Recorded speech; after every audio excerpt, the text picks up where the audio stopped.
आज से करीब एक सदी पहले भी पंजाब में लोहड़ी का उत्साह पूरे हफ्ते भर रहता था।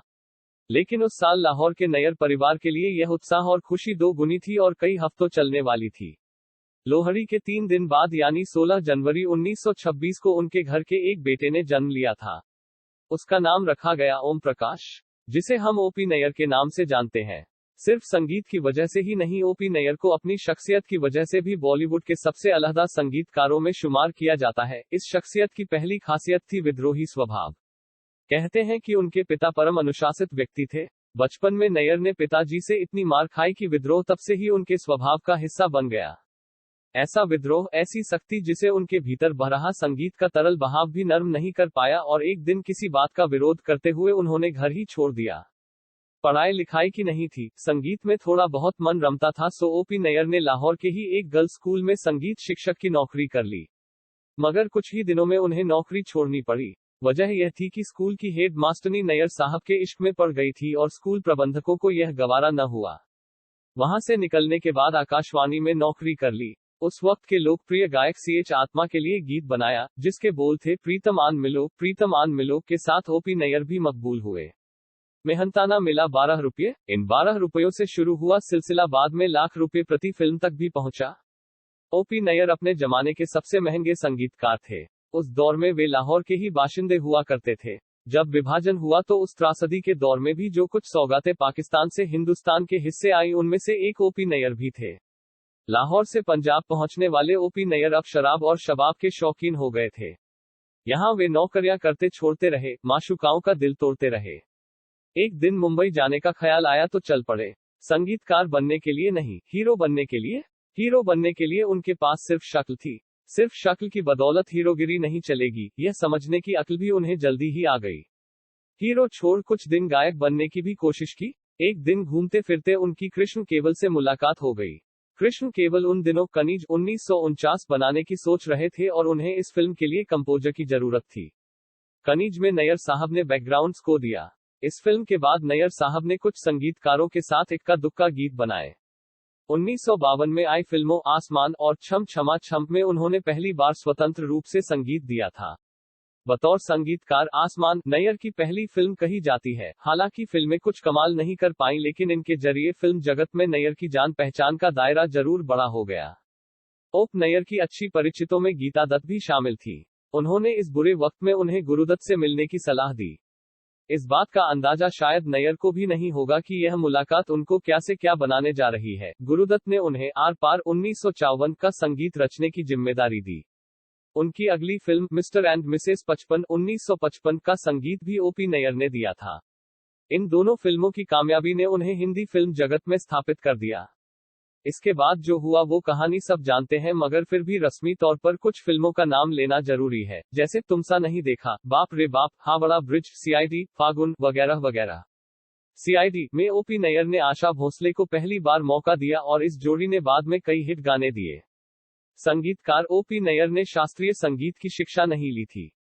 उस दौर में लोगों को यकीन दिलाना मुश्किल था कि एक इंसान जिसने न स्कूल की पढ़ाई ढंग से की, न संगीत की वह तू है मेरा प्रेम देवता कल्पना जैसे गीत को पूरी समझ के साथ कैसे कंपोज कर सकता है। इस गाने के बोल शुद्ध हिंदी में है और धुन शास्त्रीय संगीत पर है। कुछ इसे अजीब बात मानेंगे तो कुछ करिश्मा, लेकिन संगीत के अपने सीमित ज्ञान के सहारे ही ओपी नैयर ने अपनी तिलिस्मी धुनें रची हैं।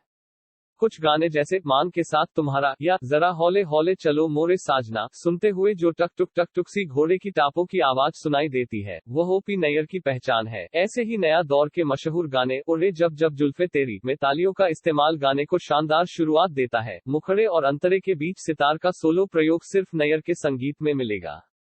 वे तालियां, सीटी और घोड़ों की टापों से संगीत निकालते थे। ओपी नैयर से जुड़ी एक मजेदार बात है कि संगीत के साथ उनकी प्रयोगधर्मिता भले ही श्रोताओं को लुभाती हो, लेकिन 1950 में आकाशवाणी ने उनके गानों पर प्रतिबंध लगा दिया था।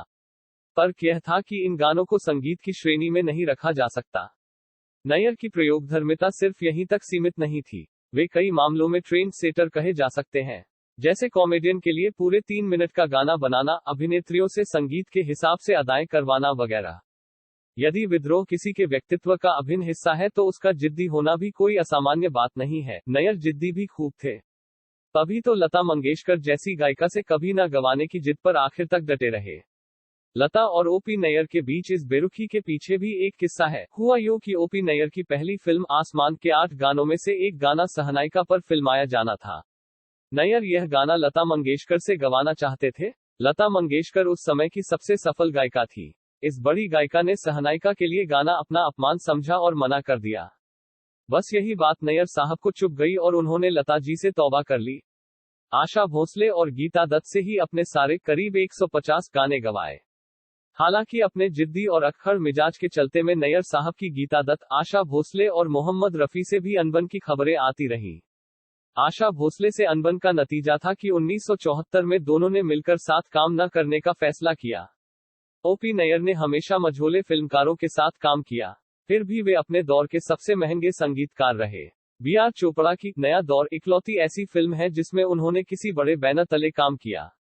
1949 से लेकर 1974 के बीच सिर्फ 1961 ही एक ऐसा साल था जब उनकी कोई फिल्म नहीं आई। हालांकि 1974 में आशा भोसले का साथ छूटने बाद नैयर का करियर ढलान पर आ गया। उन्होंने दिलराज कौर, वाणी जयराम, कविता कृष्णमूर्ति सबसे गवाया, पर गीतों में वो बात नहीं आ पाई। 90 के दशक में भी 2-3 फिल्में आई, मगर उनका भी हश्र वही रहा।